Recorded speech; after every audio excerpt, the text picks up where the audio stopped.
श्रीराम जय राम जय जय राम श्रीराम जय राम जय जय राम श्रीराम जय राम जय जय राम श्रीराम जय राम जय जय राम श्रीराम जय राम जय जय राम श्रीराम जय राम जय जय राम श्रीराम जय राम जय जय राम श्रीराम जय राम जय जय राम श्रीराम जय राम जय जय राम श्रीराम जय राम जय जय राम श्रीराम जय राम जय जय राम श्रीराम जय राम जय जय राम श्रीराम जय राम जय जय राम श्रीराम जय राम जय जय राम श्रीराम जय राम जय जय राम श्रीराम जय राम जय जय राम ओम सहना भवतु सहनौ भुनक्तु सह वीर्यं करवावहै तेजस्विनावधीतमस्तु मा विद्विषावहै ओम शांति शांति शांति।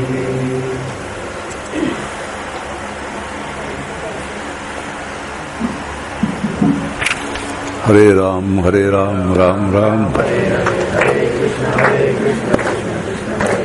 हरे राम हरे राम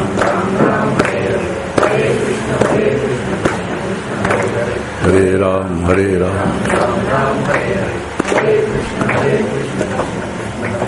जय जय रघुवीर। नाटकदीपाचा परिचय करून द्यायचा राहिलाय आणि तो परिचय करून दिल्यानंतर उरलेल्या वेळामध्ये जो मूळ विषय चालू आहे तत्ववेद, त्यातून जो अगदी झालेला भाग आहे त्याचा पुढचा भाग अभ्यासाला घ्यायचा आहे. तुकाराम महाराजांचा एक अभंग आहे, नटनाट्य अवघे संपादिले सोंग भेद दाऊन रंग न पालटे. फार छान विचार आहे. नटनाट्य अवघे संपादिले सोंग भेद दाऊ रंग न पालटे. विठ्ठल असं म्हणतात की मी नटनाट्य संपादन केलेलं आहे, एक नाटक उभं केलंय, त्या नाटकामध्ये मी एक रोल करतो आणि तो रोल करताना नटनाट्य अवघे संपादिले सोंग अनेक भेद निर्माण केलेत, पण कितीही भेद निर्माण झाले असले ते त्यांच्या रंगात मात्र बदल होत नाही, तेच असतात.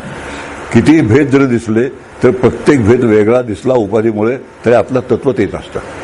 असा तर एक फार छान विचार आहे आणि तो विचार नाटक दिवाच्या संदर्भात खरं म्हणजे दूरचा आहे, पण तो अभंग इतका छान आहे विचार करायला. नटनाट्य अवघे संपादिले सोंग याचा अर्थ असा होतो इथे जमलेला प्रत्येक जण एक सोंग आहे.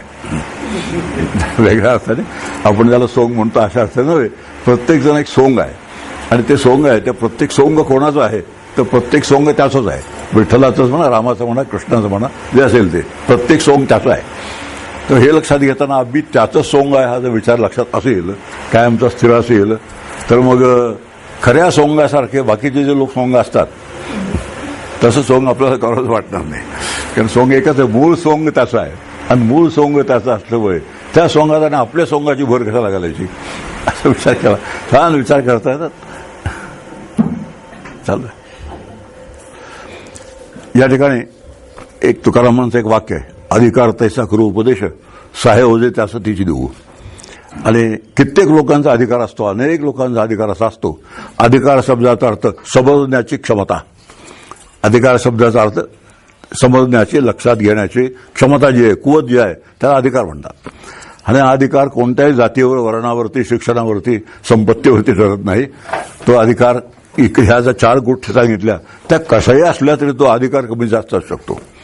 आणि काही अधिकाराचे लोक असं असतात की त्यांना जग झालंय हे इतकं ठामपणे माहीत असतं, पक्कं झालेलं असतं की ते जग कसं निर्माण झालंय सांगावंच लागतं.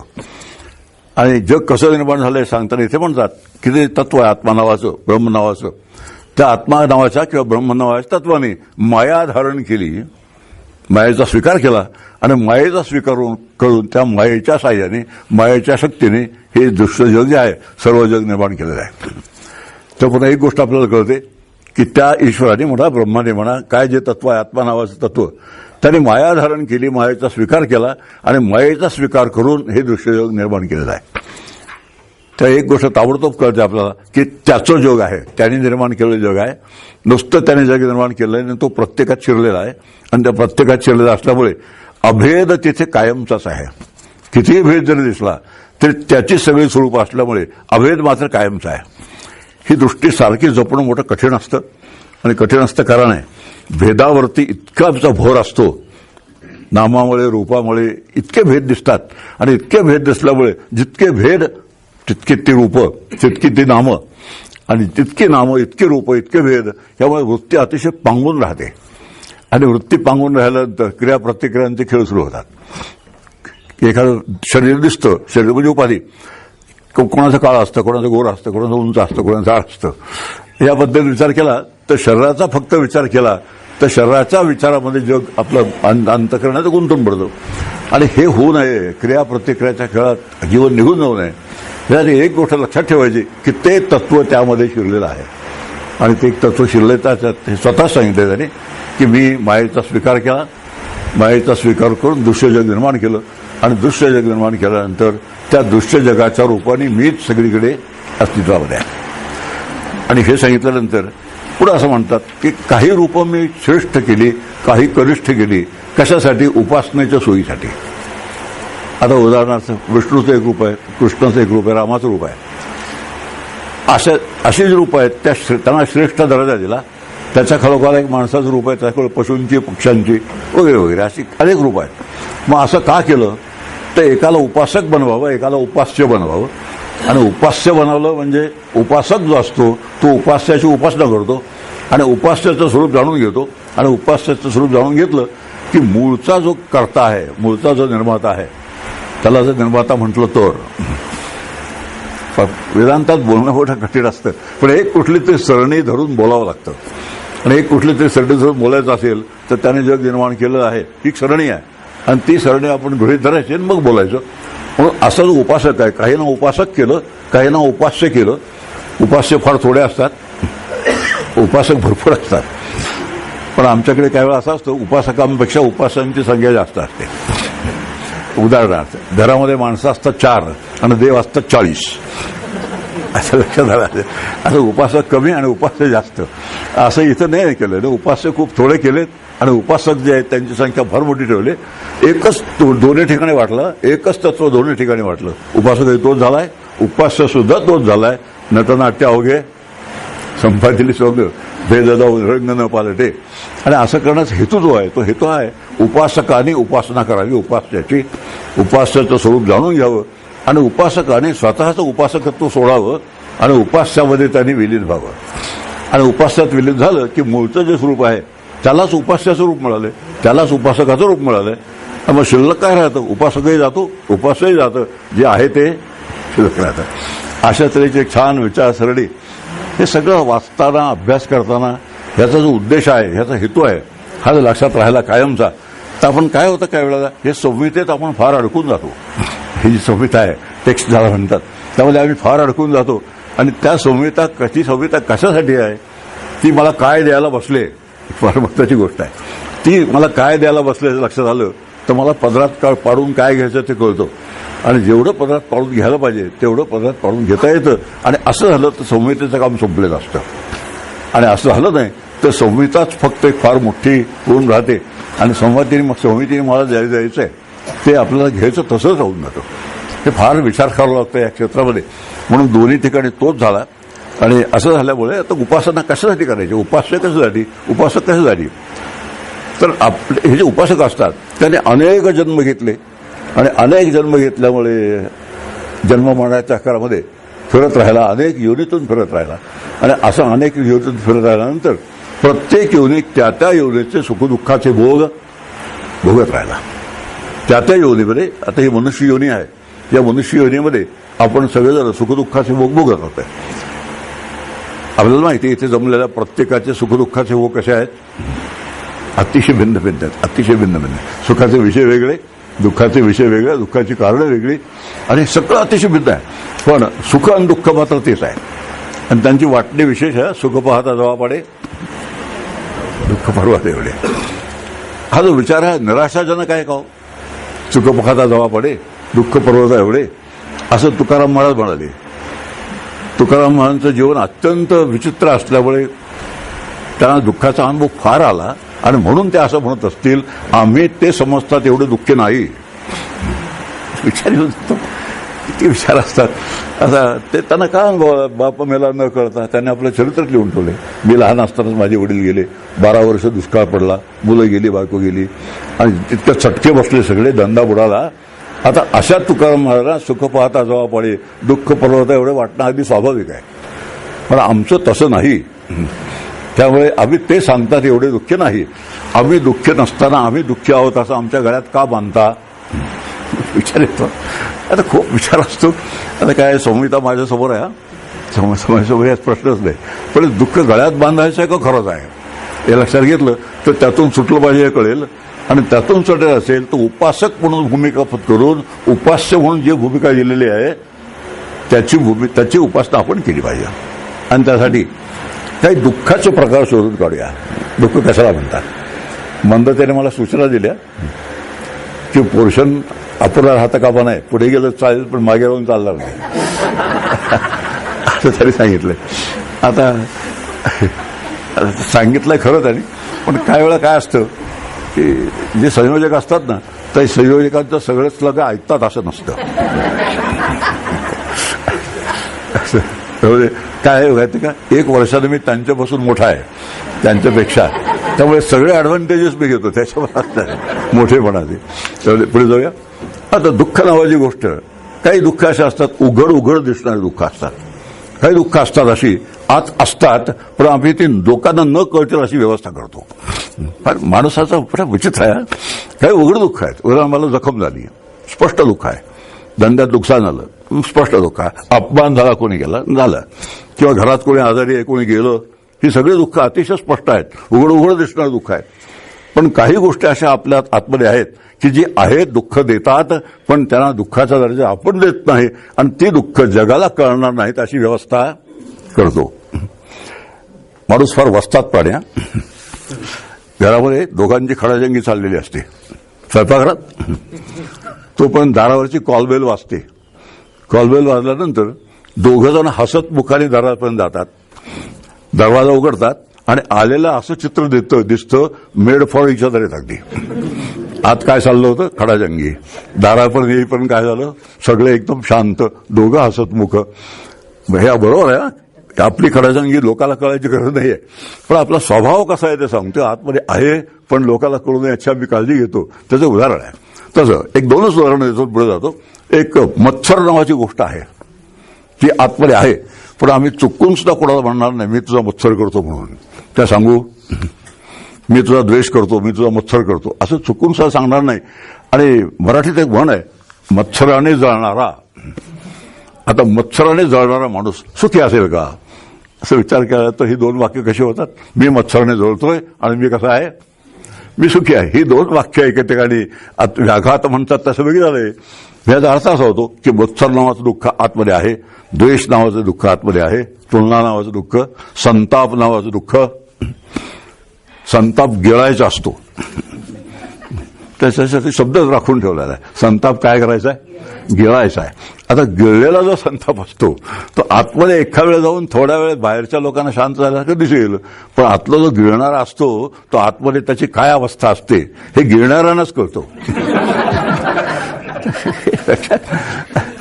माझं काय माहिती आहे का, माझ्या विचारसरणीची एक माझी पद्धतच आहे कायमची की आपलं जे दैनंदिन जीवन आहे त्या दैनंदिन जीवनापासून एक क्षण सुद्धा आम्ही याच्यापासून दूर जाता कामा नये.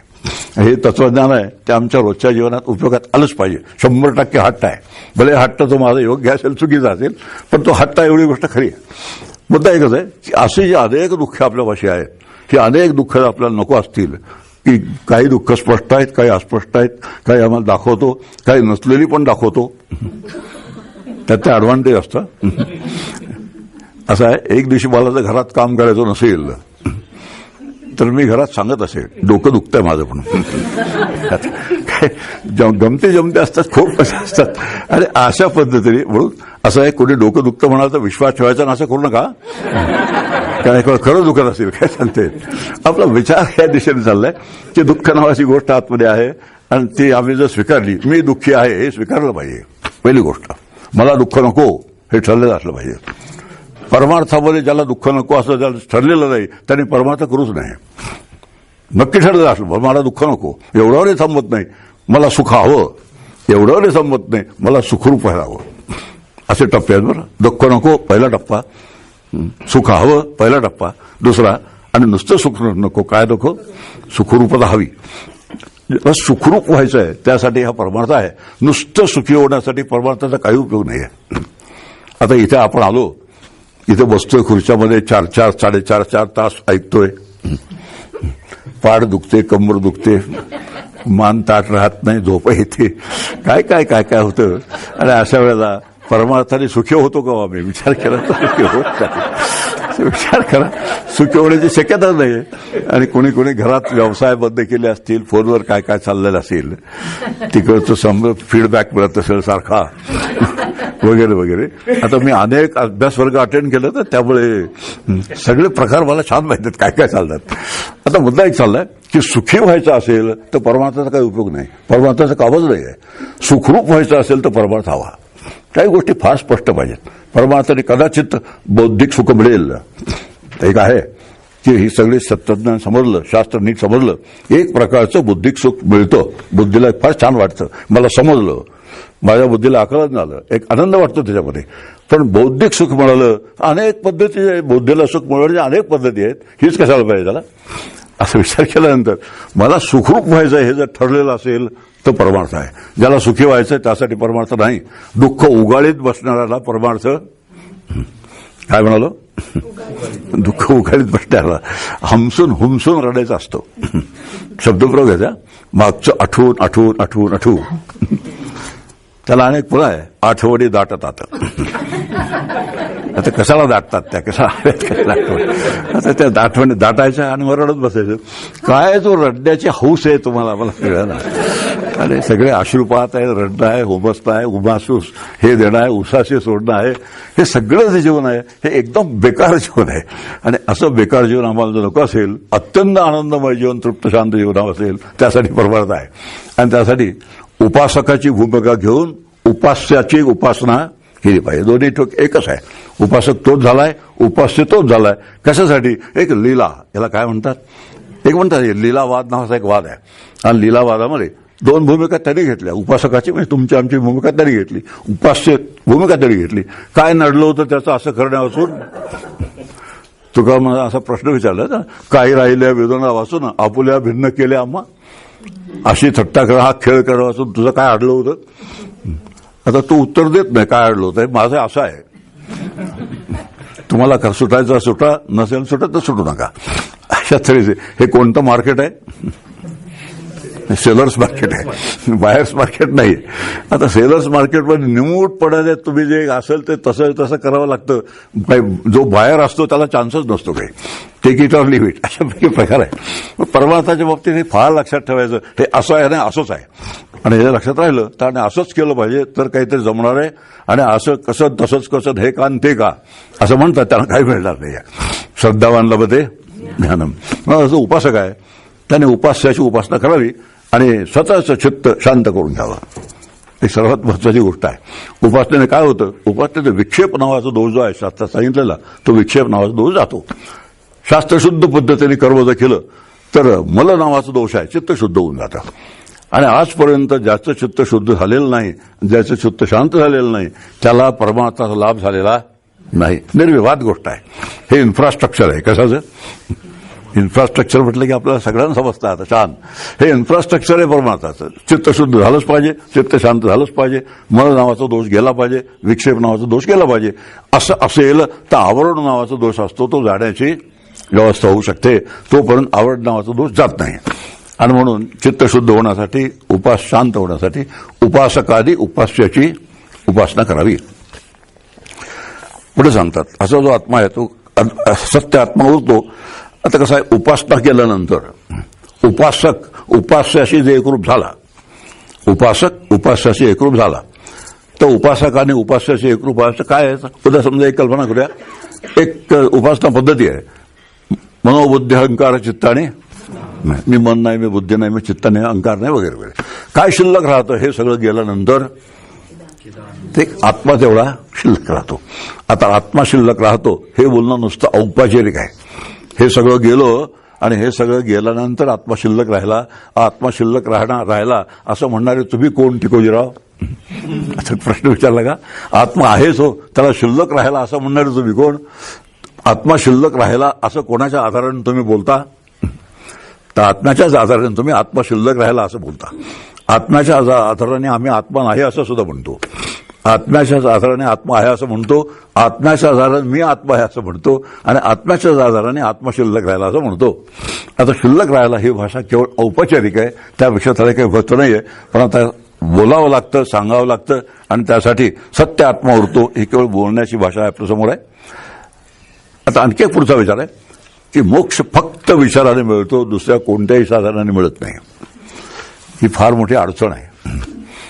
कारण अडचण म्हणण्याचं कारण आहे की माणूस इतका कृतिशील असतो आणि हे कर्माचे प्रचंड पसारे मांडल्याशिवाय, काय शब्द वापरला, हे केलं, असं केलं, तसं केलं, इतकं केलं, इतके वर्ष केलं, इतके केलं, असं त्यामुळे फार मोठं पसार असतो कर्मांचा. आणि त्या कर्माच्या पसाराची इतकी सोय झाली आहे आणि मग असं वाटतं की ज्या अर्थ मी एवढं सगळं केलंय त्या अर्थ मी आता मुक्त झालेलो आहे. अशा तऱ्हेची समज करून घेतली का काहीतरी केल्याशिवाय काहीतरी मिळत नाही. आपला व्यवहारातला अनुभव आहे. प्रापंचिक माणसाने व्यवहारातल्या सगळं समजुती सोडल्याशिवाय त्याला परमार्थ जोडता येणं शक्य नाही. कारण व्यवहारात आम्हाला सगळ्यांनी सवय आहे काहीतरी केल्याशिवाय काहीतरी मिळत नाही. काहीतरी कृती केली पाहिजे तर त्या कृतीला काहीतरी फळ मिळतं. कृतीच जर केली नाही काहीच फळ मिळणार नाही. पण इथे परमार्थामध्ये कोणतीही कृती करायची नाही, फक्त विचार. कृती करायचीच म्हटलं असेल तर विचार. आणि बहुतेक सगळ्यांचं विचार अशी वाकडं असतं.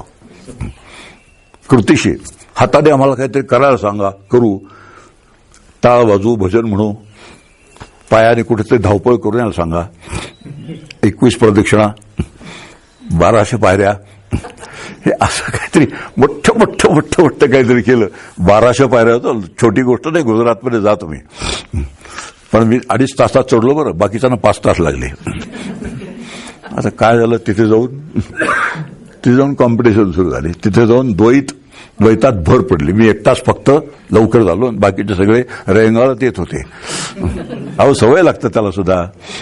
रोज फिरायला जाणं शक्य आहे. म्हणजे काय लचांड मागे लागलं परत. एका सगळ्या कर्माच्या निमित्ताने इतकं लचांड मागे लागतं. आणि इतकं लचांड मागे लागल्याशिवाय ते प्रापंचिक माणसाला लचांड मागे लावून घेतल्याशिवाय कळत चालतच नाही. खूप आमची लाईफस्टाईलच अतिशय वेगळी आहे. आणि या परमार्थासाठी लाईफस्टाईल जी लागते अतिशय वेगळी असते. आणि लाईफस्टाईलमधला प्रचंड फरक जो आहे तो भरून जोपर्यंत आम्ही काढत नाही तोपर्यंत हे नुसतं वाचन होणार आहे, नुसता अभ्यास होणार आहे. आणि पुढचा वर्ग कुठे? मी आत्ताच सांगून टाकू, शिवगडला या म्हणून पुढच्या वर्गाला. तोपर्यंत सगळं तयार झालेलं असेल अशी कल्पना आहे. आणि तिथे येऊन पुन्हा आपण असंच सगळं करूया. फार मोठी पंचायत आहे. आमच्याकडे सप्ते होतात मुरगुडला. त्या सप्त्यामध्ये सुरुवातीलाच वाक्य असतं, सालाबाद प्रमाणे. यंदा आमच्या सकाळी सप्ताह ठरलेला आहे. सालाबाद प्रमाणे हे वक्ते तिथे येणार आहेत. सालाबाद प्रमाणे नंतर 12,000 लोकांचं जेवण तयार राहणार आहे. आता असं वर्षानुवर्ष तेच आणि तसंच चाललेलं आहे. आता त्या सालाबाद प्रमाणे वाचल्यानंतर जसं आतमध्ये धोका वाटायला लागतो तसं सालाबाद प्रमाणे याच्यामध्ये शिबिराबाद प्रमाणे असं झालं तर कसं होईल? असं होऊ नये. फार एक विचार येत आहे आणि विचार जो आम्हाला कळत नाहीत. म्हणून विचार उत्कृष्ट साधन आहे. आणि सगळे संत विचारवंत आहेत. सगळा वेदांत विचाराने भरलेला आहे. आम्हाला हाताने करायला सांगा, पायाने चालायला सांगा. आणि हाताने केलेलं, पायाने चाललेलं आणि वाणीने म्हटलेलं नाम किती झालं? किती वया भरलीत? मी अनेक भरलेलं व्हायला. हे बघा इतका कठ्ठा आहे भरलेल्या वयाचा. आल्या गेलेला तो दाखवायचा असतो. दाखवल्यानंतर त्याचं उद्यापन करायचं असतं. विसर्जनाचं जेवण. अत्यंत खेळ चालतात या क्षेत्रामध्ये. आणि सगळे खेळातून हळूहळू आपल्याला बाहेर आल्याशिवाय यातली काहीही गोष्ट जमणार नाहीये.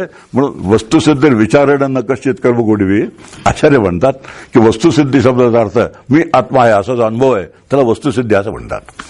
वस्तुसिद्धीचा स्पेसिफिक अर्थ मी ब्रह्म आहे असा अनुभव, जीवच ब्रह्मरूप आहे असा जो अनुभव आहे त्याला वस्तुसिद्धी असं म्हणतात. आणि ती विचाराने होते, कोट्यावधी कर्म करून होणार नाही.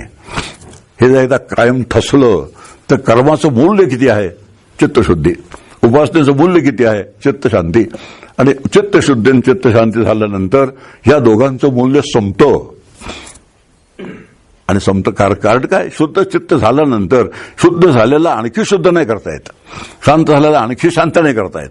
मग त्याला परमशुद्धीचा वेध लागतो, परमशांतीचा वेध लागतो. परमशुद्ध काय आहे? विमल नावाचं ब्रह्म आहे, ते परमशुद्ध आहे. आणि अत्यंत शांत काय? निर्मलम निष्कलम शांतम. आता बघा ही मांडणी बघा कशी आहे. ज्या वेळेला कर्माने माझं चित्त शुद्ध होतं त्या शुद्ध झालेल्या चित्ताला अंतिम शुद्धीचा वेध लागतो आणि शांत झालेल्या चित्ताला अंतिम शांतीचा वेध लागतो. आणि अंतिम शुद्ध आणि अंतिम शांत काय आहे? आत्मा आहे. अंतिम शुद्ध आहे, विमल, आणि अंतिम शांती तिथेच आहे. शांतीची पै शांती, निवृत्ती दातारू, हरिनाम उच्चारू दिसला येणे. शांती जिथे विश्रांतीला जाते, आपली व्यावहारिक शांती जिथून येते आमच्या असेपर्यंत, पण त्यातला शांतीचा एक अंशच फक्त आमच्यावर येतो. ती शांती कशी असते? पराशांती म्हणतात त्याला. ती पराशांती कशावर अवलंबून नाही. आमचं कसं आहे, घरात कोणी माणसं नाही आहेत, आरोग्य छान आहे, प्रत्येक वस्तू घरातली बल्ब फ्रीज वगैरे छान काम करतायत, डिस्टर्ब करायला कोण नाही, आणि असं सगळं नीट नेटकं ठाकठीक असल्यामुळे मी शांत आहे. ही जी शांती आहे, ही शांती, याला खरी शांती म्हणायची कशी? की जरा फॉल ऑफ द हॅट म्हणतात तशी एकदम शांती बिघडून दे गेली. मला असं कोणी काय म्हणायची? खोटी खुट्ट म्हणायची खोटी. त्यामुळे खुट्ट म्हणल्यावर ते शांती गेली. अशी शांती असेल तर त्याला शांती म्हणता येत नाही, त्याला पराशांती म्हणतात. आणि पराशांती निवृत्तीदातांजवळ आहे. शांतीची पै शांती, निवृत्तीदातावर हरिनाम उच्चारू देतात. आणि त्याच्याकडून हरिनामाचा उच्चार घेतला. कोणाकडून? शांतीची पै शांती असलेली. म्हणून विचार आणि मोक्षांचा थेट संबंध आहे. वस्तुसिद्ध विचार येणं. आणि असा विचार करता करता पुढे आपल्याला विचार करावा लागतो, मुक्त होतो कोण? मुक्त होणार कोण आहे? मन मुक्त होतं का? बुद्धी का चित्त का अहंकार? कोण मुक्त होतं?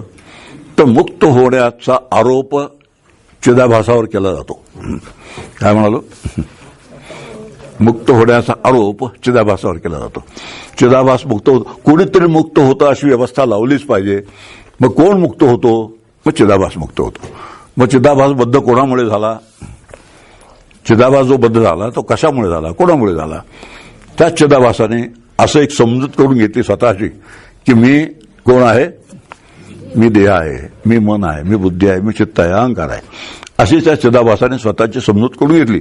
त्या समजुतीतून चिदाभासाला मी ज्या क्षणी मोकळा करतो त्या क्षणी तो चिदाभास सहजच आत्मरूप आहे. फार छान आहे कल्पना. आता चिदाभास मुक्त होतो म्हणजे कुठेतरी तो जातो असं नाही आहे. बंधन जे आहे मुळात ते बंधन काल्पनिक आहे, त्याने पत्करलेलं बंधन आहे. आणि पत्करलेलं बंधन जे आहे ते ज्या कारणाने पत्करलं बंधन, ती कारणं दूर केली की चिदाभास नित्य मुक्त आहे, सहजच मुक्त आहे तो. आणि म्हणून हे जे शास्त्र आहे ना, हे सगळं त्याचे जे बारकावे आहेत ते सगळे बारकावे आम्ही समजावून घेतले तर मुक्त होता परी बळे झाला बद्ध, घेऊन या छंद माझे. तुकाराम मदतीला येतात. मुक्त होता परी बळे झाला बद्ध, म्हणजे बंधन जे आहे ते मी माझ्यावर लादून घेतलेलं आहे, मी माझ्यावर ओढून घेतलेलं आहे. बंधन माझ्यावर कुणी दुसऱ्याने लादलेलं नाही, दुसरं कुणी मला बंधनात टाकलेलं नाहीये. मुक्त होता, मूळचा मुक्तच आहे, परी बळे झाला बद्ध. आणि कशामुळे बद्ध झाला? घेऊन ये छंद माझे माझे. आता हे माझे माझे काही नवीन सांगायची गरज नाही सगळ्यांना, कारण आपलं सगळं जीवन कसं चाललंय मी आणि माझं, मी आणि माझं. आमचं असं असतं, आमचं तसं असतं, आम्हाला हे लागतं, आम्हाला ते लागतं, आम्हाला तुम्ही काय समजता. हे जे सगळे थाट आहेत, हे सगळे थाट मी आणि माझं, मी आणि माझं ह्याच्यामध्ये इतके अडकून पडलेलं आहे सगळं. आणि इतकं अडकून आपल्याला कळतही ना, हे आपल्या ह्याच्यात आम्ही इतके अडकलोय, ह्या बंधनात इतके सापडलोय, आमच्या लक्षातही येत नाही इतकं ते बंधन सहज होऊन पडलेलं आहे. त्यांची भाषा आहे होऊन पडले वगैरे. मंदाताईंचं ऐकून मी काही थोडी भाषा उचलली, होऊन पडलंय म्हणून. आता ते बरोबर आहे म्हणतात. आता काय? मुक्त होता परी बळे झाला बद्ध, घेऊन ये छंद माझे माझे. आता माझ्या मी अनेक खोड्या काढल्या त्यांच्या, अजून त्यांनी माझी एकही खोडल्या काढल्या. अहो गैरहजेरीत खोडे काढण्यात तर कौशल्य आहे. रामकृष्ण हरी. कारण खरं सांगू, खुद्द म्हणणं तेच मला म्हणाले की आम्ही एकमेकाच्या खोड्या काढलेल्या लोकांना फार आवडतात. जाऊ दे, आपल्या पुढे जाऊया. मुक्त होता परी बळे झाला बद्ध, घेऊया छंद माझे माझे. असं माझे माझं छंद आहे आणि हेच आपल्याला समजलं. मग माझे म्हणजे आहे तरी काय माझं, त्याला मी माझं म्हणतो ते खरंच माझं आहे का? मग माझं नसेल तर कोणाचं आहे? आता हे विचार नाही करायचा. काय करायचं? एक फार छान म्हण आहे की मृत्यूला रुटीन आहे पण रुटीनला मरण नाही. काय म्हणालो? मरणाला रुटीन आहे, ते कधी चुकणार नाही कोणालाही, पण रुटीनला मरण अजिबात नाही. रुटीन म्हणजे काय? ते ठरलेलं आहे. असं बसून गेलेलं घडी, त्या बसून गेलेल्या घडीला कधीही मरण नसतं, ती चालूच राहते. किती संतांनी आरडाओरडा करा, शास्त्रकारांना सांगा, आम्ही संतांना त्यांना रुटीनमध्ये घेऊ, आमचं रुटीन संपणार नाही. असं काहीतरी कसं काय व्हायचं हे काही न समजणाऱ्या गोष्टी चालतात. काय आमचं कौशल्य विलक्षणच आहे मोठं. मुक्त होता परी बळेसाला बद्ध, घेऊन या छंद माझे माझे. आता माझं एकच विचार करूया, शरीर माझं आहे असं मला वाटतं. स्थूल बाकी गोष्टी सोडून द्या, शरीर माझं आहे असं मला वाटतं. प्रश्न आहे, शास्त्र काय सांगतं? शरीर कोणाचं आहे? 5 महाभूतांचा आहे. देह पंचभूत मिळावा, शेखी जाईल. तेवढं नाही बोलायचा. देह पंचभूत मिळावा, पंचभूतात्मकम विश्वम बरीचशी जलसन्निगम असं म्हटले की विश्व जे आहे ते 5 महाभूतांचं आहे. कशासारखं आहे? मृगजळाप्रमाणे आहे. तर पंचभूतात्मकम विश्व जसं आहे तसं देह पंचभूत मिळावा. शेखी म्हणजे केव्हा? शेखी म्हणजे केव्हा? बोलायचं नाही, म्हणायचं नाही, वाचायचं सुद्धा नाही, एकमेकांना चुकून सुद्धा सांगायचं नाही, तसा विचार करायचा नाही. 10 वेळा नाही, पण ते नक्की आहे. अशा पद्धतीने कसे जे विचार असतात ना, कसं स्वतःला घडवावं लागतं, स्वतःच बरोबर कसं स्वतःला बरोबर त्या ह्याच्यात बसून घ्यावं लागतं. त्या ह्याच्यामध्ये काय म्हणून त्याला श्वासा, त्यात बसून घ्यावं लागतं. आणि असा जो बसून घेतो त्याला ह्या सगळ्याचा त्याला उपयोग होतो.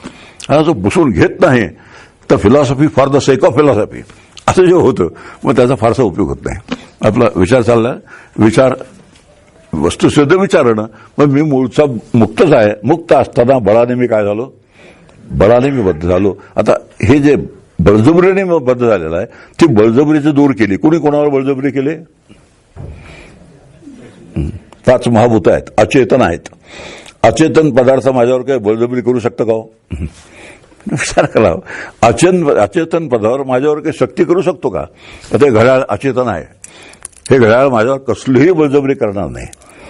त्याला जे म्हटलं मी तुला विकतो, तो म्हणणार नाही, शक्य नाही, मी तुला विकू देणार नाही असं तो मला म्हणणार नाही. आता मुद्दा चाललाय.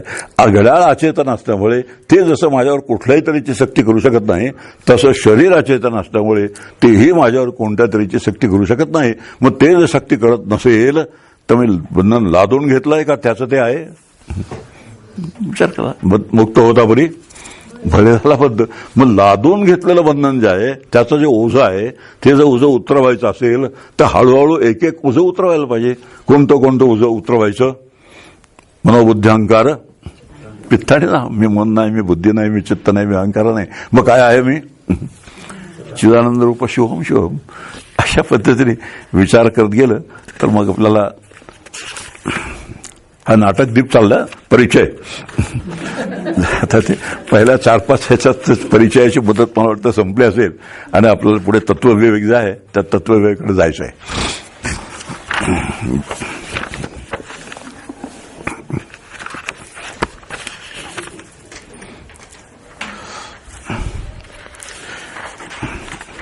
सतरा नाही 15.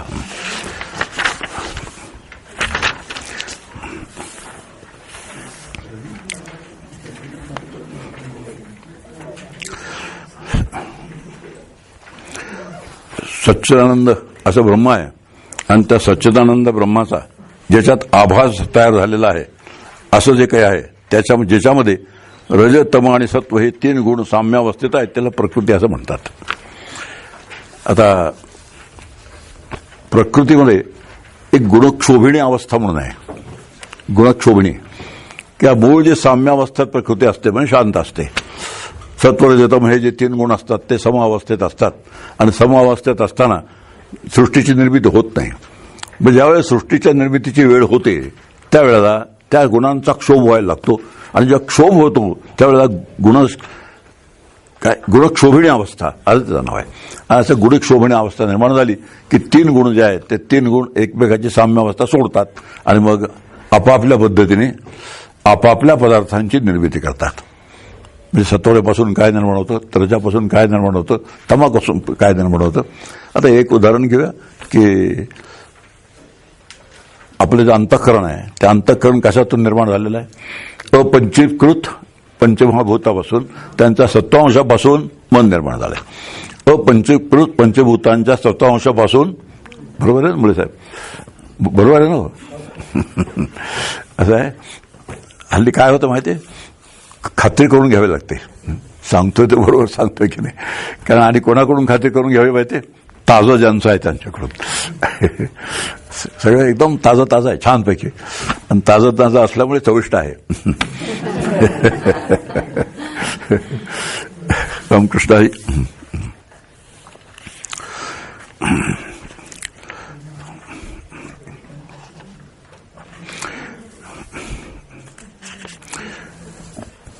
जीव कोणाला म्हणतात त्याची आता व्याख्या तर तुटत चालल्या.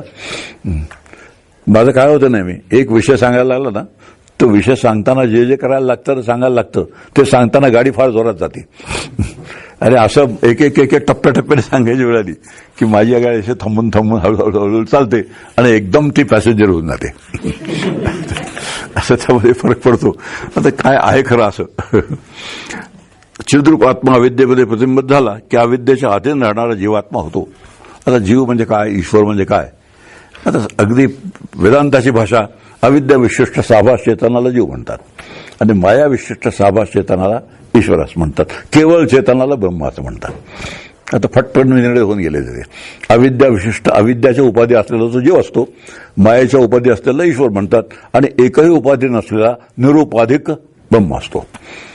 आता जीवाने काय करावं, जर अविद्या ही उपाधी पक्की धरून बसलेला जीव आहे त्याने माया ही उपाधी ज्याची आहे त्या ईश्वराची उपासना करावी. नुसती उपासना करायची नाही, त्याच्या आज्ञा ऐकायच्या.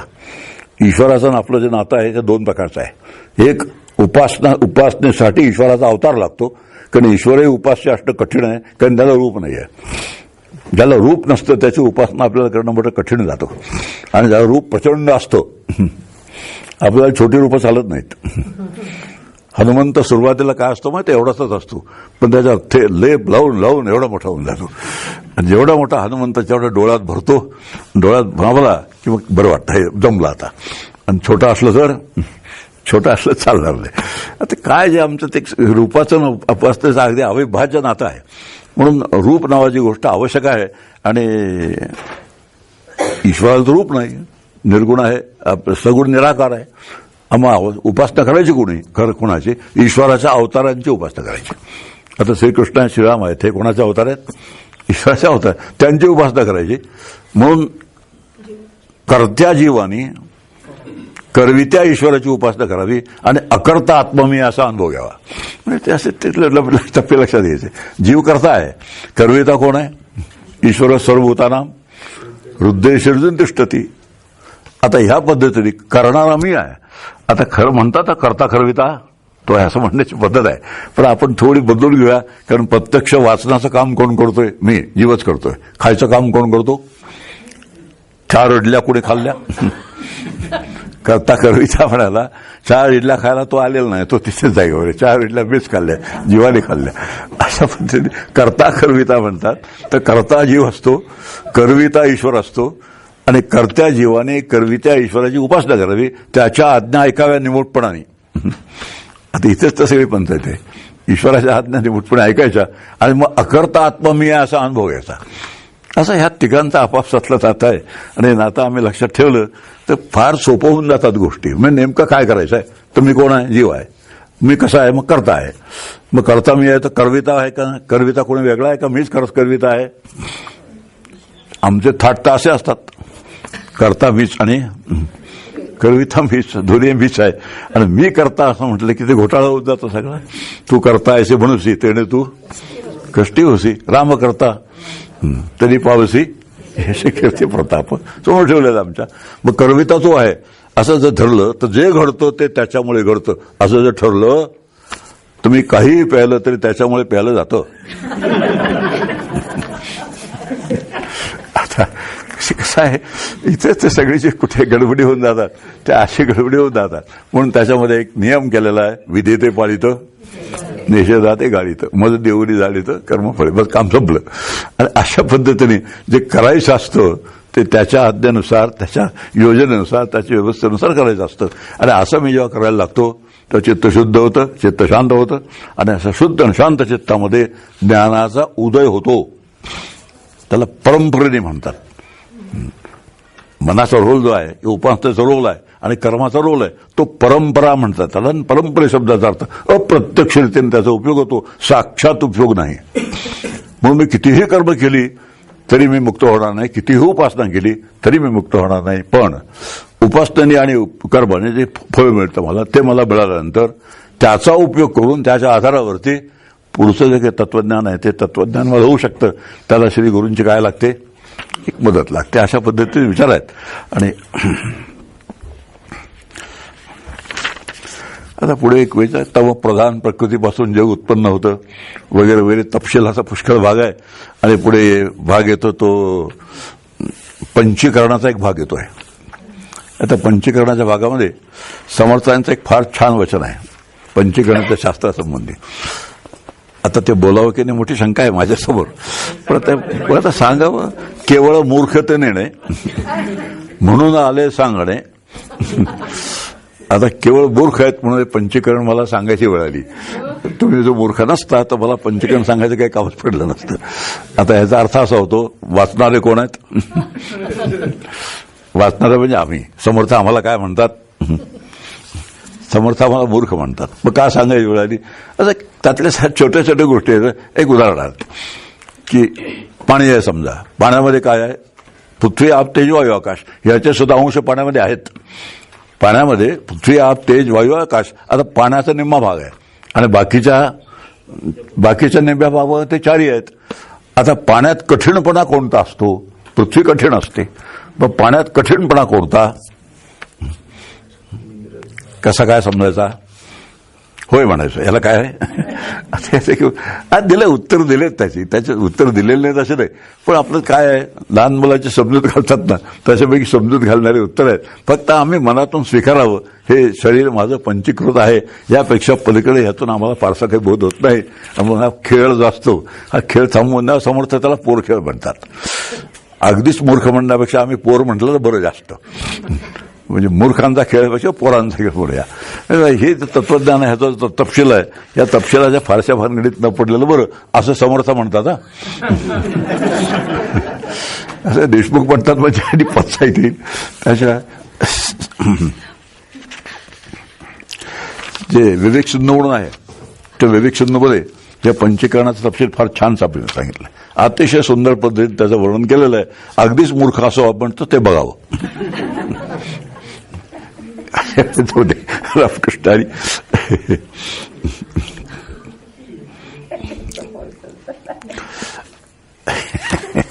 माझं मला हसू यायला लागलं. असं आहे, विनोद करतो आणि स्वतःच असतो त्याला मूर्ख असं म्हणतात. असं समर्थांचं वचन आहे. 5 ज्ञानेंद्रिय, 5 कर्मेंद्रिय, 5 प्राण, मन, बुद्धी याला लिंग शरीर असं म्हणतात. आता आपल्याला नेहमी एक असतं, सूक्ष्म शरीर कशाला म्हणतात, लिंग शरीर कशाला म्हणतात. आणि लिंग शरीराचे या ठिकाणी घटक आपले सर्व ठेवलेत. त्यात 5 ज्ञानेंद्रिय लिंग शरीरात आहेत, 5 कर्मेंद्रिय लिंग शरीरात आहेत, 5 प्राण, मन, बुद्धी एवढ्या सगळ्या गोष्टी आहेत.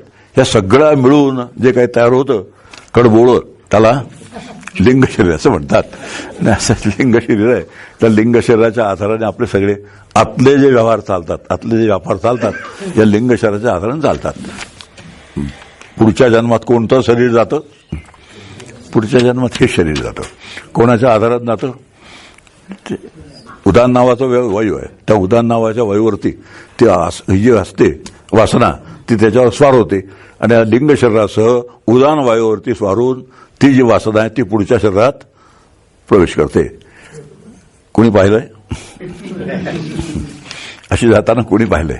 शास्त्रकाराने पाहिलंय. शास्त्रकाराने पाहिल्यानंतर त्याला होय म्हणायचं. काय करायचं? कशावरून विचारायचं नाही. तुम्ही पाहिले का विचारायचं नाही.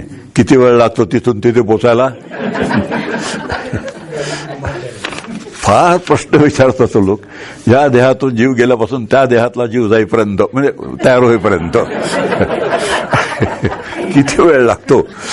तुला काय करायचं? किती का वेळ लागेल? पण असे प्रश्न असतात इतके. त्या सगळ्या प्रश्नांची उत्तर शोधायची असतात आणि मतदात्यांनी त्याची उत्तर द्यायची असतात. हे आणखी मी त्यापासून स्वतःची सुटका करून घेतलेली आहे. एकही याचा प्रश्नाचं उत्तर देणार नाही. याचं कारण आहे, एक गंमत सांगतो. एक कंडक्टेड टूर नावाची एक टूर असते. त्या कंडक्टेड टूरमध्ये तुम्हाला न विचारता गाडीत बसलं निमूटपणे की जिकडे न्यायचं ते आपोआप घेऊन जास्त. तुम्हाला रस्ता शोधण्याची गरज नाही, रस्त्यावरच्या खाणाखुणा बघण्याची गरज नाही, कोण कुठे नेते काही बघण्याची गरज नाही. नेमकी ती इथून तिथे घेऊन जाते. अगदी तसंच आहे. कंडक्टेड टूर जर असेल तर रस्ता आम्हाला भयत कशाला पाहिजे? त्याचा त्रास काय करून घ्यावा? मी नेहमी रस्त्यात अनेक शहरात मला नेतात कुठून कुठे कुठे कुठे. ते एकही रस्ता लक्षात ठेवत नाही मी. याचं कारण आहे, नियमितपणे गाडीत बसायचं, जिकडे देतील तिकडे घेऊन जायचं. उतरा म्हटलं की उतरायचं, बसा म्हटलं की बसायचं, प्रवचन करा म्हटलं की प्रवचन करायचं. अशी सवय लागून गेली मला. आणि अशी सवय लागून गेल्यामुळे अगदी जसं आहे तसं एक्झॅक्टली ते आहे. तो जीव जो आहे तो कंडक्टेड टूर सारखा ज्याच्यावर बसून जायचं त्याच्यावर बसून जातो. जसा जायचा तसा जातो, जेव्हा जायचा तेव्हा जातो. तिथे मुक्काम जेवढे दिवस करायचं तेवढंच करतो आणि परत यायचं तितक्या दिवसांनी परत येतो. बस संपली उत्तर या प्रश्नाची. यापेक्षा जास्त असल्या गोष्टींची चौकशी करू नये यासाठी ही खटपट केली. ती याच्यासाठी केली की भलत्या चौकशी करत बसू नये.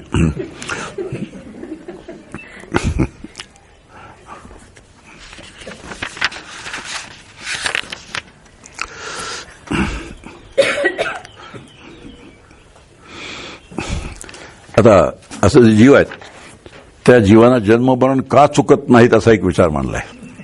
जीवाला जन्ममरण चुकत का नाही? तुमच्या आमच्या दृष्टीने खूप महत्वाचा विषय आहे. म्हणजे आता हे कंडक्टेड टूरवर जायचं नसेल, बाय चॉईस जर जायचं असेल असं. आता बाय चॉईस कुठे जायचं? मला मोक्षाकडे जायचं आहे. आता बरं, मोक्षाकडे जाणं असता का? पण ते येत असतं. कुठे जायचं नाही, कुठे यायचं नाही, त्याला मोक्ष असं म्हणतात. काय मजेशीर परमार्थ फार सुंदर आहे. आम्ही थोडं वाटेला जर गेलो आणि त्याच्या वाट्याला जायचं असेल तर बाकीच्या वाट्यानं जायचं बंद केलं पाहिजे. बाकीच्या वाटा कोणता माहिती आहे? पेपर, वर्तमानपत्र वाट नंबर 1, टीव्ही वाट number 2, gossip. Gossip is exchange of useless information. अशा पद्धतीने व्याख्या केली. बरं, नुसतं युजलेस ठीक होतं, डिस्टर्बिंग इन्फॉर्मेशन. बरं, एवढं ठीक होतं, डॅमेजिंग इन्फॉर्मेशन. आता अशा पद्धतीने जो आयुष्याचा वेळ आहे तो अशा पद्धतीने आम्ही घालवत राहू तर त्यातून आमच्या हाताला काय येतं, हातात काय येतं असं गणित आम्ही कधी मांडत नाही. आणि गणित मांडत नाही याचं कारण आहे, प्रवाह पतितासारखं आमचं जीवन चालू असतं. म्हणून इंग्लिशमध्ये फार छान म्हणाय, only dead fish travel with the stream. फक्त मेलेला मासा प्रवाहाबरोबर वाहत जातो. तो प्रवाहाचा ठाव घेत नाही, प्रवाह कुठून आला बघत नाही, पलीकडच्या काठावर काय अलीकडच्या काठावर काही बघत नाही. नुसतं काम काय? फक्त मेलेला आहे म्हणून. जिवंतपणाचं लक्षण काय आहे? महाबळेश्वरच्या वर्गाला येणं हे जिवंतपणाचं लक्षण आहे, की ज्यामध्ये हे जे सगळं जग आहे त्याची निर्मिती कुठून झाली, त्याचा शेवट कुठं आहे, खरंच निर्माण झालं का, मग नुसता भ्रम असला तर भ्रम का होतो. अशा पद्धतीने सगळे जे विचार आहेत हे सगळे विचार अशा ठिकाणी समजतात. म्हणून हे जे अभ्यासवर्ग असतात या अभ्यासवर्गांचं आयोजन आणि त्यासारख्या त्या ठिकाणी मंदातेंचं असणं दोन्ही फार आवश्यक आहे. मी आता शिवगड प्रतिष्ठानमध्ये त्यांची खोली त्यांना दाखवून दिलेली आहे. तुम्ही तिथे बसायचं निमूटपणे नाही.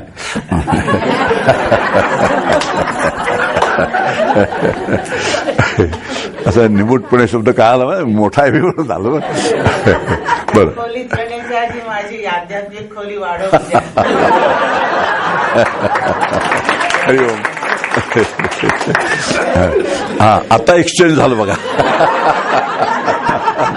एवढी खटपट करायला लागली मला त्याला बोलता करण्यासाठी.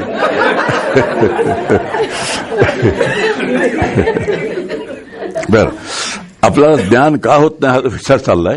म्हणून या इतक्या अशा सगळ्या वाटाना आमची जी भटकंती चालू असते, ती भटकंती चालू असल्यामुळे आपल्याला ज्ञान होत नाही.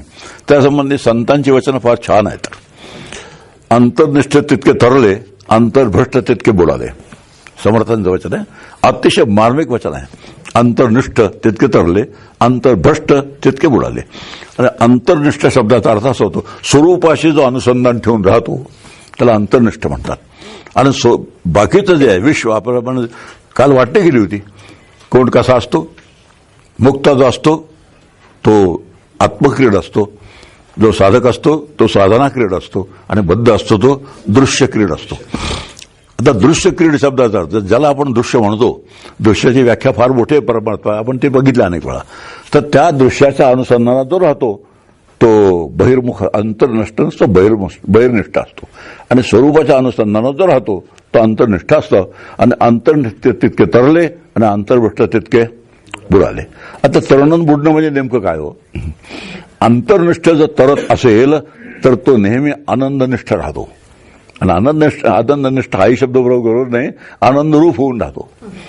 म्हणजे अंतर्निष्ठा सांभाळण्याचा लाभ आहे सुखरूपता, आणि अंतर्भ्रष्टाचा लाभ आहे सुखदुःखाचं मिश्रण, ज्याला मी द्वंद्व म्हणतो. द्वंद्वमय जीवन हे अंतर्भ्रष्टतेचं फळ आहे, आणि आनंदमय जीवन हे अंतर्निष्ठतेचं फळ आहे. आनंदमय अभ्यासात म्हणून ब्रह्मसूत्र आहे की ज्यामध्ये सगळा विचार वेदांत शास्त्राचा, उपनिषदांचा आनंदाच्या दिशेने केलेला आहे. आनंद हाच इशू आहे मूळ परमार्थाचा. हे त्या सूत्रामध्ये छान चांगल्या पद्धतीने समजून सांगितले. म्हणून केव्हा तरी ब्रह्मसूत्रांचा सुद्धा अभ्यास करावा, तो शिवगडला करावा, आणि तो त्यांच्याकडून समजून घ्यावा. मी आता सगळीकडे असे कानावर हात ठेवायला सुरुवात केलेली की जे काय करायचं ते तिकडे करायचं, मला काही विचारायचं नाही. अशा पद्धतीने मी भटकायला मोकळा आहे. पण अंतर्भ्रष्ट तितके बुडाले, अंतर्निष्ठ तितके तरले. आता हा एक विचार आमच्या लक्षात यायला बरोबर. आता एक अडचण आहे त्याच्यामध्ये. असं का होतं, आम्ही अंतर्भ्रष्ट का आणि बहिर्निष्ठ का? एकच कारण आहे, इंद्रियांची दिने आम्ही केलो नारायण आहे. तुकाराम महाराज म्हणतात, नारायणाने प्रत्यक्ष आम्हाला सगळ्यांना इंद्रियांचं दीन करून टाकलेलं आहे. का दीन केलं? आमच्याशी काही त्याचा वाकडा आहे का? आम्हाला इंद्रियांच्या ताब्यात द्यायला, आम्हाला इंद्रियांचं दीन करायला, इंद्रियांचं दैन्य पत्करायला लावायला आमच्याशी काही त्याचा वाकडा आहे का? आमच्यावर काही राग आहे का? तसं नाही. हे रूपांतर आहे तुकारामाने केलेलं. कशाची? परांची खाणे वित्तून स्वयंभू, त्याचं रूपांतर केले तुकाराम महाराजांनी. मग असं का केलं? ब्रह्मदेव जो आहे, स्वयंभू शब्दाचा अर्थ ब्रह्मदेव होतो, त्या ब्रह्मदेवाने आमची इंद्रिय बहिर्मुख का केली? तर एकच कारण आहे, हा आपला जन्म जो आत्ताचा आहे तो जन्म आम्हाला का मिळाला? जन्म घ्यावा लागे वासनेच्या संगे. मग तुमच्या वासना ज्या आहेत, लोकवासना, देहवासना, शास्त्रवासना, अशा अनेक वासना आहेत. वासना शब्दाचा अर्थ केवळ भजी असा नाही. हा, आमच्यातला एक मित्र आहे, तो काय म्हणाला माहिती, ज्या वेळेला जे खावंसं वाटेल ते खाऊन मोकळं व्हावं, म्हणजे वासना शिल्लक राहणार नाही. भजी खावीशी वाटली भजी खा, अशा पद्धतीने वासना शब्दाचा किरकोळ अर्थ करायचा नाही. तर वासना, देह वासना शब्दाचा अर्थ आहे देह मी आहे या बुद्धीतून हे वासना निर्माण होते. लोकवासना, शास्त्रवासना, विषय वासना, हे जे सगळ्या वासनांचं कडबोळ आहे, या सगळ्या वासनांच्या कडबोळ्यातून आपल्याला हा जन्म मिळालेला आहे. मग आता ह्या वासना जर पूर्ण व्हायच्या असतील, ह्या वासनानुसार या वासना पूर्ण होण्यासाठी आम्हाला हा जन्म मिळाला, हे शरीर मिळालं. मग ह्या वासना जर पूर्ण व्हायच्या असतील तर इंद्रिय अंतर्मुख असून चालतील का बहिर्मुख पाहिजेत? सिंपल लॉजिक आहे. आता मला समजा लोकवासना आहे, लोकवासना शब्दाचा अर्थ आपण असा करूया, लोकांनी मला चांगलं म्हणावं. दोन अर्थ होऊ शकतात. एक ब्रह्मलोकाची, सत्यलोकाची वासना वगैरे. आपण लोकवासनेचा हा अर्थ घेऊया, लोकांनी मला चांगलं म्हणावं, लोकांनी माझी नेहमी स्तुती करावी, लोकांच्या सतत मी नजरेसमोर असावं, लोकांनी नेहमी माझ्या पाया, याला काय म्हणतात, याला लोकवासना असं म्हणतात. त्या लोकवासनाप्रमाणे ज्या ही लोकवासना जर शिल्लक असेल तर आत्ताच्या जन्मामध्ये माझी इंद्रिय जर बहिर्मुख नसतील तर लोक मला चांगलं म्हणतात की हे कळेल कसं? त्यासाठी कान कसे पाहिजेत? कान बहिरूप पाहिजेत. आणि मग कान बहिर्मुख असल्यानंतर म्हणजे कानाचं काम करत असल्यानंतर मला कोण चांगलं म्हणतंय आणि कोण दुसरा आला त्याच्या जोडीला लगेच कोण चांगलं म्हणतंय आणि कोण वाईट म्हणतोय. जो चांगलं म्हणतोय त्याला घरी बोलव, चहा एक, असंच बोलत राहा. जो वाईट बोलतोय तोंड बघणार नाही. आता हे जे जीवन, याला काय म्हणायचं, जीवन आहे. आणि असं जीवन जगण्याची व्यवस्था व्हावी म्हणून आमची इंद्रिय बहिर्मुख. आता ही व्यवस्था का गैरव्यवस्था? चांगलं म्हटलं की सुख आहे, वाईट म्हटलं की दुःख आहे, द्वंद्व आहे. आणि असं द्वंद्वमय जीवन जगायची ही व्यवस्था जी आहे ती आम्ही आमची व्यवस्था करून ठेवलेली आहे. का? वासना राहिली म्हणून. जर निर्वासन झालो असतो तर अशी व्यवस्था त्याला करण्याची काही जरूरच नव्हती. पण ह्याचा अर्थ असा होतो की आम्हाला जे पाहिजे यो यद इच्छती तस्य तत्, एक सूत्र आहे फार. ज्याला जे हवं त्याला ते मिळतं, भले चालू जन्मात मिळेल किंवा पुढच्या किंवा त्याच्या पुढच्या. एकाला राजा व्हायची वासना होती, मी राजा व्हावं, सम्राट व्हावं, बादशाह व्हावं असं त्याला वाटत होतं. आता ते बाकीचं त्याचं जे काही एकूण लक्षणं होती ती माणसांचा राजा व्हायची बसत नव्हती. म्हणून त्याला पुढच्या जन्मात त्याने माकडाच्या टोळीचा राजा बनवलं. असं बघा, हे असं होतं. राजा झाला की नाही? झाला. कोणाचा झाला? माकडाच्या टोळीचा झाला. भोजीचा भाग सोडून द्या. इंद्रियांची दिने आम्ही केलो नारायण आहे असं जे झालंय त्याला आम्ही जबाबदार आहोत, 100% आम्ही जबाबदार आहोत. आणि हे जर आमची ही बरोबर जर आम्ही जमवून घेतलं एकही वासना शिल्लक राहणार नाही. अशी जर स्थिती आली, वासनाचा हेतू काय असतो? हे पाहिजे, ते पाहिजे, असं पाहिजे, तसं पाहिजे, सुखासाठी. हे मूळ जो भेस आहे ना तो मूळ भेस त्या सुखापाशी जाऊन थांबतो. सगळ्यांना सुख हवं आहे. आणि ह्यातून मिळेल का, त्यातून मिळेल का, असं मिळेल का, तसं मिळेल का, इकडून मिळेल का, तिकडून मिळेल का, अशा सगळ्या सुखासाठी चौकशा चाललेल्या असतात. आणि या सुखाच्या चौकशा चालता चालता अनेक ठिकाणी सुखासाठी आम्ही छोटे छोटे खड्डे खणतो. 5 फुटी एक, दुसरा एक 5 फुटी, तिसरा एक 5 फुटी, पाणी लागत नाही. ते बोरवेल सारखंच आहे. 10 ठिकाणी 5-5 फूट खणलं तर काही उपयोग होत नाही. पण एक ठिकाणी 200 फूट खणलं तर पाणी लागतं. तर एकच जागा अशी आहे की जिथे खणल्यानंतर सुखाचा न आटणारा झरा, जो झरा आहे तो मिळतो. संचयाचं पाणी मिळत नाही. व्यवहारातली सगळी सुख संचयाच्या पाण्यासारखी असतात.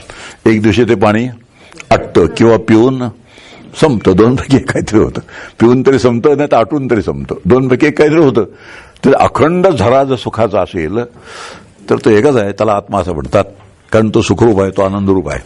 आणि असा जो सुखरूप असलेला आत्मा, आनंदरूप असलेला आत्मा, तो मी आहे असं ज्या क्षणी अनुभव येतो त्या क्षणी सगळ्या वासना आपोआपच जिरून जातात. कारण वासना कशासाठी असतात? सुखासाठी. आणि ज्यासाठी या वासना आहेत ते सुख मी आहे असा ज्या अनुभव आला तर वासनांचं कामच शिल्लक राहत नाही. आणि असं समजा शिल्लक राहिल्या, प्रारब्धानुसार काही शिल्लक राहिल्या तर त्या प्रारब्धानुसार शिल्लक राहिलेल्या ज्या वासना असतात त्या सगळ्या बाधित असतात. त्यांचा काय झालेला असतो? आहे खरं, त्यातून सुख मिळतं, हेही खरं आहे. त्याचं पंचायत काय होतं माहिती? असं एक दिवशी मी सांगितलं, असं प्रवचन झाल्यानंतर मला कोणी चहाच दिला नाही आणून. ते म्हणाले, का बरं असं? आता तुम्हाला काय करायचं? चहाचं सुख? तुम्ही तर आता सुखरूप झाला. आता सुखरूप झाल्यामुळे चहाच्या सुखाची तुम्हाला गरज नाही. तर आम्ही चहा पितो तुम्ही ते निमूटपणे पहा अशी वाटते.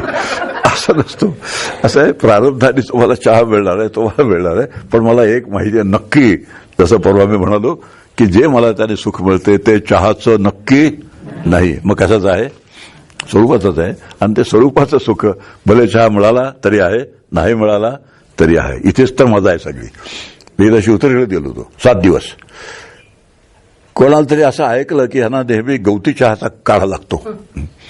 गवती चहा आलं याचा काढा लागतो. तुझा काही संबंध नाही. ही गवती चहा बरेच दिवस शिवतरीकडेच होती, नाही तर उद्याच माझी पंचायत होऊन जाईल.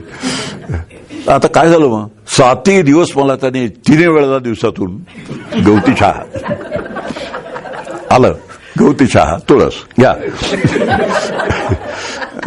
बरं, मी पण असा भात धर 7 दिवस तेच पेलो. चहा नसलं असं हे कसं झालं? यातून तर आपल्याला कळतं बरं, चहा असलं तरी ठीक आहे, नसलं तरी ठीक आहे. नुसत्या बोलायची गोष्टी नाहीत. काय आहे बरं, तो काही वाईट लागत नाही. काढा छान लागतो, फार छान लागतो म्हणून प्यायलो.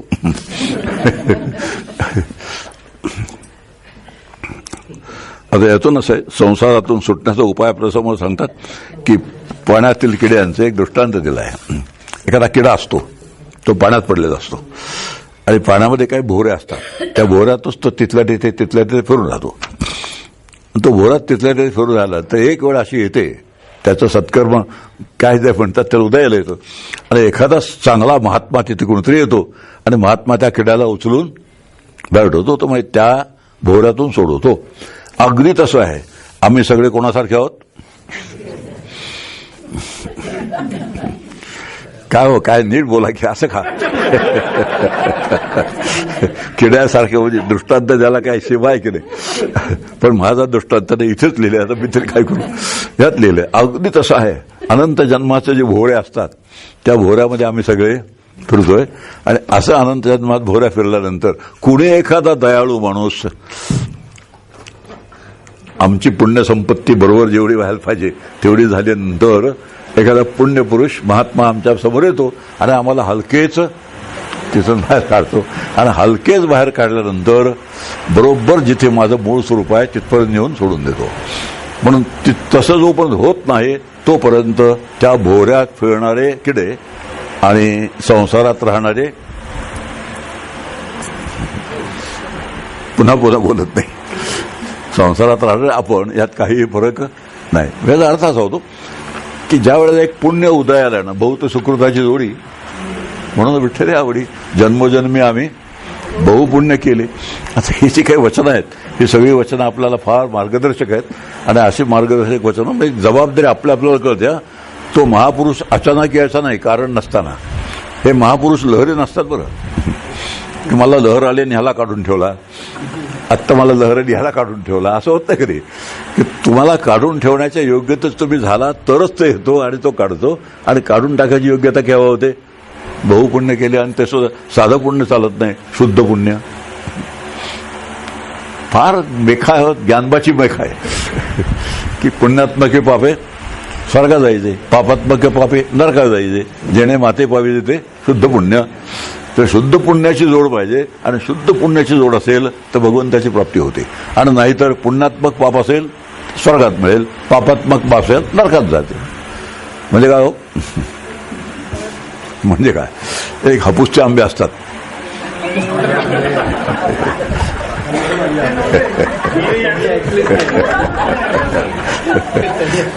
रत्नागिरीहून आलेले नव्हे, देवगडून आलेले. कारण रत्नागिरीचे दोघे इथे आहेत. फार काळजी करावी लागते मला.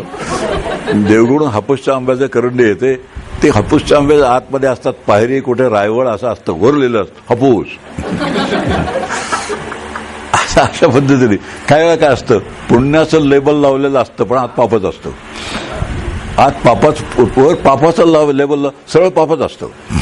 आता दोन्ही मिळून काय झालं, पाप झालं. म्हणून पुण्यात्मक पापे स्वर्गा. एक लेबल असेल तर स्वर्ग मिळतो, दुसरं लेबल असेल तर पाप मिळतं. पण दोन्हीत कॉमन आहे की तिथला क्षय झाल्यानंतर परत यावं लागतं. आणि परत येणं हे दोघात कॉमन असल्यामुळे स्वर्ग आणि नरक दोन्ही सारखेच आहेत. ते कॉमन म्हणजे सुखाच्या दृष्टीने, परत येण्याच्या दृष्टीने विचार केला तर स्वर्ग नरक दोन्ही सारखेच आहेत. आणि दोन्ही नको असेल तर जेणे माते पावी दे ते शुद्ध पुण्य. आणि शुद्ध पुण्य कशाने तयार होतं? निष्काम कर्म, निष्काम उपासना. असे फार छान घडी बसलेले आहेत, अजिबात त्यातून सुटका नाही. निष्काम कर्म, निष्काम उपासना या दोन असतील, शुद्ध पुण्य मिळतं. शुद्ध पुण्य झालं तर भगवंताची जोड होऊन जाते. म्हणून साधं पुण्य चालत नाही, काय लागतं? शुद्ध पुण्य लागतं. आणि साधं पुण्य आम्ही पुष्कळ करतो, पण प्रत्येक वेळा ते पुण्य कर्म करण्यामागे काहीतरी एक हेतू असतो. आणि हेतू असतो तो काय असतो? मी अनेक कॅम्प घेतले बरं का, मेडिकल कॅम्प्स. सुरुवातीला जेव्हा मुरगुडला गेलो तर अनेक मेडिकल कॅम्प घेतले, गरिबांना मोफत औषधं देण्याचे वगैरे वगैरे. त्यामध्ये एक हेतू होता दडलेला, कोणाला न सांगितलेला, की माझं नाव सगळीकडे व्हावं. मी आहे प्रॅक्टिस करणारा कोणीतरी याची दखल त्यांनी घ्यावी आणि त्यांनी दखल घेऊन मग माझ्याकडे यावं. तात्पुरतं काय केलं, सगळ्यांना मोफत औषध दिली. माझं सांगतो, लोकांचं कशाला सांगून नसू. तर सुरुवातीला असे 5-10 कॅम्प घेतल्यानंतर लोकांना कळलं मुरगुडमध्ये असे एक डॉक्टर आहेत. आणि असं कळल्यानंतर पुढं मी कॅम्प घ्यायचं बंद केलं कारण माझं काम झालं. आता अशा पद्धतीने हा जो असं जे खटला आहे ह्या असा खटला हे चालत नाही. तर किती किती विचार करावा लागतो, किती बारकावे असतात. या बारकाव्यांसगट जेव्हा आमचं ते सगळं गाडी बरोबर चालेल तेव्हा काहीतरी त्यातून निर्माण होतं, नाही तर काही निर्माण होत नाही. आणि म्हणून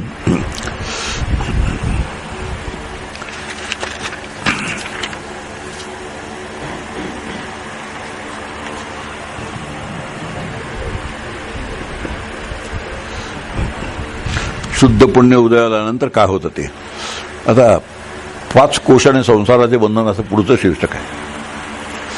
5 कोश काल आपण पाहिलं. अन्नमय कोश स्वतंत्र कोश प्रकरणात आहे. पंचकोशांचं एक स्वतंत्र प्रकरण आहे. त्यामध्ये कोणत्या कोशातला माणूस काय करतो ते काल आपण थोडासा विचार केलेला आहे. मग त्यातले आपण काय आहोत त्याचा थोडा विचार करावा. आणि केवळ अन्नमय कोशात असू तर त्याला त्यातून काय केलं पाहिजे, थोडं बाहेर पडण्याचा प्रयत्न. केवळ जर मनोमय कोशात असू, मनोरथ रचले छान छान मन, हे काय चालू आहे सगळे उत्तुंग यमले बांधण्याचं चालू आहे. काव्यरचना,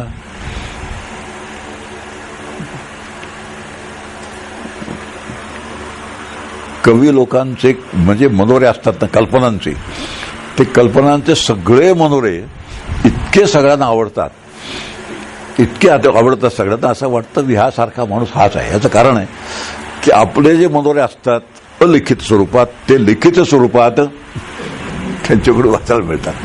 आमचे अलिखित स्वरूपात असतात. आम्ही सिनेमा का बघतो माहिती आहे का, स्टंट पिक्चर. मला जे करावं असं वाटतं ते मला नाही करता येत. मग मला नाही करता येत तर कुणीतरी केलेलं पाहावं. आणि म्हणून मग ते सिनेमामध्ये तुम्हाला माहिती आहे मारामारी सुरू झाली, हे शेजाऱ्यालाच मारतात. एक अंगात अवसाद आल्यानंतर शेजाऱ्याला मारतात. आता हे जसं आहे, मला जे करता येत नाही ते त्यांनी केलं ना, मग ते निदान वाचावं, निदान पाहावं तरी. कितीतरी गोष्टी मला करायच्या असतात पण नाही हो, सामाजिक दृष्टीने नाही जमत किंवा कौटुंबिक दृष्टीने फार त्रासदायक आहेत. मग काय करावं, त्यांनी केलेलं तरी पाहाव्या. आणि अशातून जे काय मनोराज्य निर्माण केले जातात ते सगळे मनोमय कोशातले लोक आहेत. म्हणून संबंध सिनेमा कशातला आहे, मनोमय कोशातला आहे. मी नेहमी सांगतो, गेल्या 30 वर्षात मी एकही सिनेमा पाहिलेला नाही. माझ्यात काही बौद्धिक कमतरता तुम्हाला दिसते का, का मॅच्युरिटी लेवल माझी कमी झाली असं तुम्हाला वाटतं का, की काय कमी झालं माझ्यातलं, काय कमी झालं असं दिसतं. काही कमी झालेलं नाही. मग काय बिघडलं माझं न पाहून, मग काहीच बिघडलेलं नाही. मग कशाला पाहायचा, नाही पाहिल्याशिवाय चालत नाही. शनिवारी काय करायचं, संध्याकाळी फार मोठे प्रश्न असतो. उद्या सुट्टी आहे, उद्या सकाळी 9 वाजता उठलं तरी चालतं, मग आज उशिरा झोपलं तरी चालतं. मग उशिरा झोपण्याचा सदुपयोग कसा करायचा, असं काय काय जे चाले ते सगळे खेळ आहे. तर या सगळ्या खेळातून बरं ते जे बघायचं ते काय बघायचं, पैसे देऊन वहिनींच्या बांगड्या, प्रचंड रडारड, प्रचंड रडारड. सुखाचं जीवन असतं, आपल्या आनंदाने घरात चाललं असतो, ते जाऊन ते रडका सगळं बघायचं. माहेरची साडी, तुम्ही म्हणाल हे तुम्हाला कसं माहिती, नुसतं ऐकलेल्या गोष्टी आहेत, ऐकलेल्या गोष्टी आहेत. मुद्दा लक्षात घ्या की वेळ कसा आमचा जातो आणि काय प्रिटेक्स्ट खाली जातो हे आपल्याला कळतही नाही. आणि आम्ही खुशाल म्हणतो आम्हाला वेळ मिळत नाही. काय करू सांगा, मलाच विचारतात पुन्हा, तुम्हीच सांगा वेळ कसा मिळेल. आता असं मी पण होय होय म्हणतो, तुम्हाला नाही मिळणार. बरं काय करायचं, होला हो म्हणण्याशिवाय काही गतीच नसते. कारण त्यांच्याकडे मी राहायला गेलो असतो जेवायला, फार फजिती हो, प्रवचनकारांची फजिती पारावार नाही. त्याला विचार केला आपलं चाललंय 5 कोशाने त्यांचे बंधन असतं. 5 कोशांच्या आतमध्ये हा आत्मा जणू काही अडकल्यासारखा झालेला आहे. जणू काही, हे परमार्थामध्ये जणू काही ह्याला फार महत्व आहे शब्दाला. प्रत्यक्ष काहीही नसतं, कारण एक आत्मा सोडून कुठेही काहीही नाही. आणि जे काही आहे असं वाटतं ते जणू काही असतं. जणू काय म्हणजे काय, वास्तविक नाहीये पण आहे असं वाटतं. माझं 5 कोशांचं बंधन माझ्यावरती आहे. मग 5 कोशांच्या बंधनातून सुटका करून घेणं हे माझं काम आहे. आणि 5 कोशांच्या बंधनातून सुटका करून घ्यायची असेल तर एक लक्षात ठेवलं पाहिजे की 5 कोशांचा प्रकाशक आत्मा आहे. आणि आत्मा जो आहे, जो प्रकाशक आहे, तो स्वयंप्रकाश आहे, त्याला प्रकाशक कोणी नाही. आत्मा कोणाचं कार्य नाही, आत्म्याचं कोणी कार्य नाही. आत्म्यापासून काही निर्माण होत नाही, आत्मा कोणापासून निर्माण झालेला नाही. असा जो स्वयंप्रकाश आहे, त्या स्वयंप्रकाश आत्म्याच्या प्रकाशामध्ये अन्नमय कोश आहे हा मला कळतं, हा मनोमय कोश आहे मला कळतं. म्हणजे अन्नमय कोशाचं प्रकाशन आत्मप्रकाशामध्ये होतं. हे माझा अन्नमय कोश आहे. हे सगळे दिसतंय जे अस्थिमहोत्सवचं शरीर, त्याला अन्नमय कोशाचं म्हणतात. त्याला स्थूल शरीर असं म्हणतात. स्थूल सूक्ष्म कारण असे तिकडे आहेत आणि इकडे 5 कोश आहेत.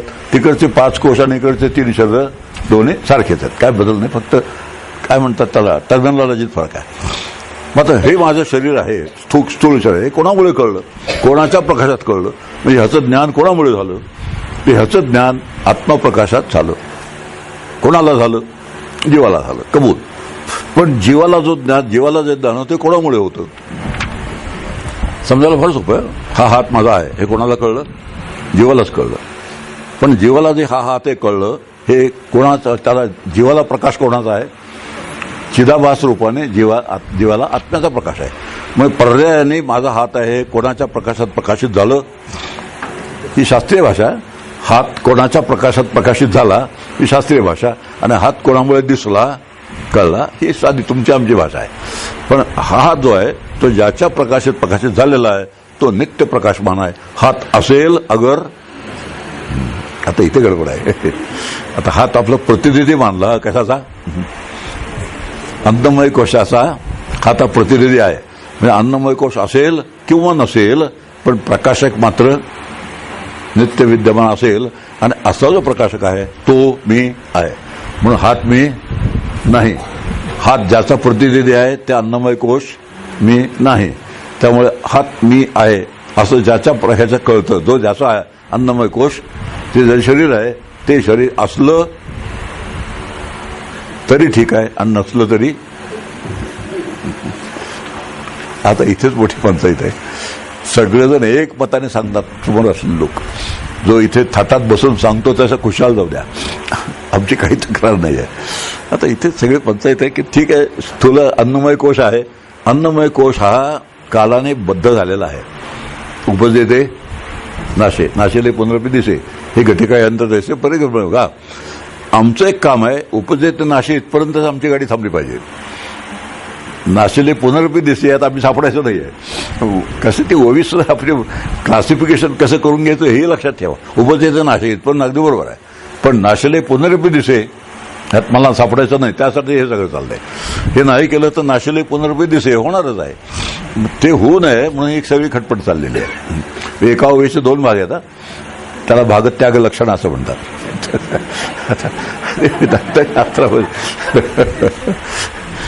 मंदाताई काय म्हणत असतील, हे जे काय फल मत फला, काय भागत्याग लक्षण मी सांगितली ती कुठे, ही कुठे, काय कशात काय, जाऊ द्या. आता चाललं विचार की मनाचं प्रकाशन कोण करतं? हे मन आहे हे कोणाच्या प्रकाशात कळतं? पुन्हा जीवालाच कळतं. हे मन आहे जीवालाच कळतं, ते आत्माप्रकाशातच कळतं. म्हणून मनाचा प्रकाशक कोण आहे? आत्मा आहे. अशा पद्धतीने 5 कोशांचा प्रकाशक आत्मा आहे. असं जेव्हा आम्ही आपला देह सोलून काढतो, काय काढायचं? दुसऱ्याचा नाही, माझा स्वतःचा देह मी सोलायचा केळ्यासारखा. केळ्याचे किती भाग करता येतात आपल्याला? इकडून एक 5 भाग केले केळ्याचे. आतमध्ये केळ्याचा गर दिसतो आणि हा जो केळ्यांचा गर आहे तो मी आहे. अरे वरती जी साल आहे ते मी नाही. हे काय आहे? साल. आत्मा काय आहे? गर. आम्हाला काय हवं? आम्हाला काय हवं? आम्हाला साल हवी. एक नक्की ठरलेलं आहे, साल जशी आली जशी टिकली तशी माझी. हे फार तळतंय आहे तुमच्या सर्वांचं. दुसऱ्याच्या जीवावर उदार व्हायचं नाही. आपल्यापाशी सुरुवात आहे. आपल्यापाशी सुरुवात आहे ना. आपल्यापाशी सुरुवात झाल्यानंतर 5 कोशांचा प्रकाशक आत्मा आहे आणि तोच आत्मा आहे, तो मी आहे. हे 5 कोश मी नाही. हे ज्याला कळलं त्याचं काम झालं. नुसतं कळलं नाही, नुसतं कळलं नाही. 5 कोशांविषयी ज्याच्या मनामध्ये वैराग्य निर्माण झालं. 5 कोश असले तरी ठीक आहे, नसले तरी ठीक आहे. प्रारब्धानुसार जेवढे दिवस असायचे तेवढेच असतील. त्यांचं काम ते जसं करायचं तसं करतील. आणि त्यांची वेळ झाल्यानंतर निघून जातील. ते राहू देत किंवा जाऊ देत, मी जो आहे प्रकाशक रूपाने तो जसा आहे तसा आहे. असा निर्णय झाला की जिंकलं, आणि असा निर्णय नाही झाला की हारला. परमार्थामध्ये हार जीत अतिशय स्पष्ट असतात. जिंकला कोण आणि हारला कोण आधी एकदम स्पष्ट निर्णय आहेत. त्यामध्ये ड्रॉ नाही आहे, तह वगैरे काय भानगड नाही. एकापासून लढाई एका बाजूने संपणार आणि ती संपली म्हणजे मग लढाई हा विषयच पुढे राहत नाही. म्हणून जो जिंकला ते 100% निर्णय झाला. असा जो आत्मा आहे, जो नित्यप्रकाशक आहे, स्वयंप्रकाशवान आहे, तो स्वयंप्रकाश आत्मा मी आहे. आणि त्याच्या प्रकाशात प्रकाशित होणारं जे आहे ते सर्व मी नाही. आणि ते असलं त्याची जी मुदत आहे त्या मुदतीत ते राहणार आहे. त्याची मुदत संपली की ते जाणार आहे. मुदत किती ते माहीत नाही. माहीत असणं बरं का नसणं बरं? ज्याला मुदत किती आहे ते माहीत असणं बरं का नसणं बरं? अहो, मुदत माहीत असलेल्यांचा फार छान उपयोग करून घेतला बरं. ज्यांना मुदत कळली ना, परीक्षित राजा, त्याला मुदत कळली की इतक्या दिवसात ते जाणार आहे, ते लगेच त्याने वकिलाकडे वर नाही गेला. काय काय काय काय लिहून ठेवलं विल वगैरे. ते परीक्षित राजाने भागवत ऐकलं आणि भागवत ऐकून तो मुक्त झाला 7 दिवसात. आता हे काय झालं? मुदत कळल्यामुळे. आपल्याला मुदत कळली तर काय होईल? आपल्याला मुदत कळली तर काय होईल? झालं. त्या दहशतीत राहू कायम. तो जो दिवस आहे तो मुहूर्त, कशाला मुहूर्त म्हणायचं त्याला काय आहे की नाही, त्याला घातलं मुहूर्त म्हणता.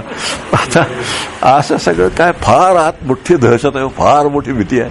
आणि आत अशी भीती ज्याच्यामध्ये आहे तो हारलेला आहे. आणि ही भीती अजिबात ज्याची गेलेली आहे तो जिंकलेला आहे. म्हणून परमार्थात हार जीत अतिशय स्पष्ट आहे. ज्ञानासंबंधी एक गोष्ट सांगतो थांबून जातो.